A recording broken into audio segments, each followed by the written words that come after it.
Balingani Mabhungu namatshitshi, igama lami nguSpooky N isiZulu. Namhlanje ngizothanda ukuthi senze izimpambosi zesenzo. Lokhu ngesiNgisi okubizwa ngokuthiwa phecelezi ama-verbal extensions. Zingakhi? Ziyisikhombisa. Impambosi yokwenzela, yokwenzeka, yokwenzayenza, yokwenzana, yokwenzisa, yokwenzisisa, neyokwenziwa. Izimpambosi zesenzo ziyazichaza zona ngokwazo ngoba zijobelela isijobelelo esihambisana negama lempambosi. Isibonelo, impambosi yokwenzana inesijobelelo esingu-an. Thina kudala sasithi u-ana, manje seyakhishwa unkamisa osekugcineni. Kwazise vele zonke izenzo zinonkamisa ongu-a ekugcineni.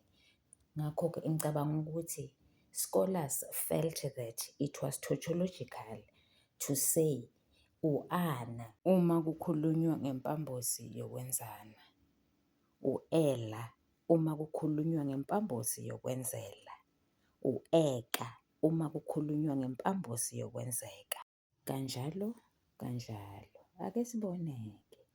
Ngimkhumbule uprofesa esithi impambosi yokwenzeka ibizwa ngokuthiwa i-neuter extension in English because it expresses two suffixes which are able and able.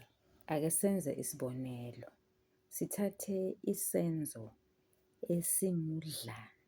Uma sisisa empambosini yokwenzeka, kuzoba udleka. Ake sinikeze isimo.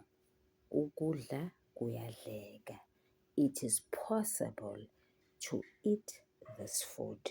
Isibonelo sesibili. Isenzo esizosebenzisa ilesi esithi thanda.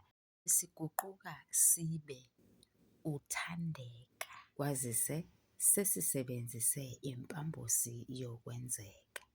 Uma sizokwakha umusho sengathi udadewethu uyathandeka. IsiNgisi singasho sithi our sister is lovable. Oh, our sister can be loved. Lokhu kuchaza ukuthi impambosi yokwenzeka inikeza umqondo wokwenzeka kwezinto noma wokwenzeka kokuthile. Kuyenzeka-ke ukuthi ezinye izenzo zivume ukujotshelelwa ngo-akal. Thina sasithi u-akala. Ake siboneke.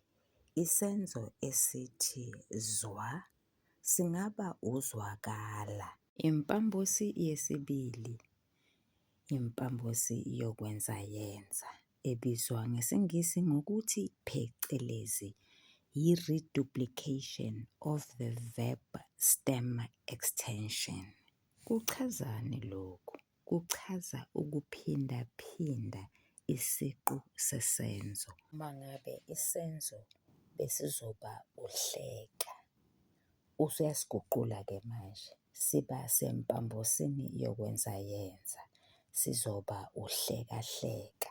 Ukunikeza noma ukuveza umqondo wento eyenzeka kancane kancane. Ngoba vele ngesiNgisi baye bathi the reduplication of the verb stem extension implies something that happens gradually or little by little. Impambosi yokwenziwa ngesiNgisi ebizwa ngokuthiwa phecelezi i-passive extension.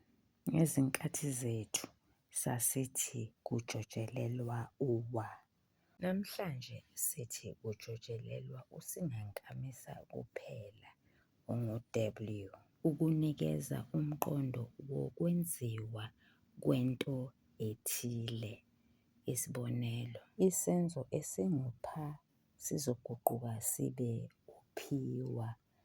ngaphiwa uNontobeko iwashi.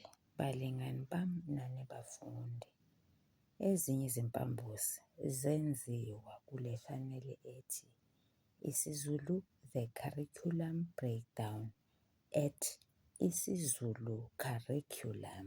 Scrolla-ke uye le phansi impela ngoba zenziwa kudala kakhulu.